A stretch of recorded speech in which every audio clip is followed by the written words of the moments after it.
আজ আমরা MS এক্সেলে data ভ্যালিডেশনের খুব সুন্দর একটি কাজ দেখব।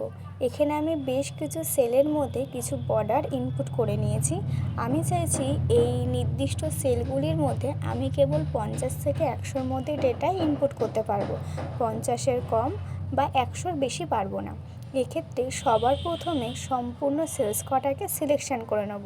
যাব ডেটা থেকে ডেটা ভ্যালিডেশন, অ্যালাউ থেকে ডেসিমেল নামক শব্দটি এখান থেকে বেছে নেব। ডেটাটা বিটুইনই রাখবো, কারণ আমি কন্ডিশনে চাইছি 50 থেকে 100-র মধ্যে ডেটা রাখতে। সো এটা বিটুইন রেখে মিনিমাম নাম্বার লিখে দেবো 50, ম্যাক্সিমামে লিখে দেবো 100। এরর অ্যালার্টে গিয়ে এই স্টাইলটা যে কোনো একটি স্টাইল আমরা বেছে নেব। আমি এখান থেকে ওয়ার্নিং নিয়ে নিলাম,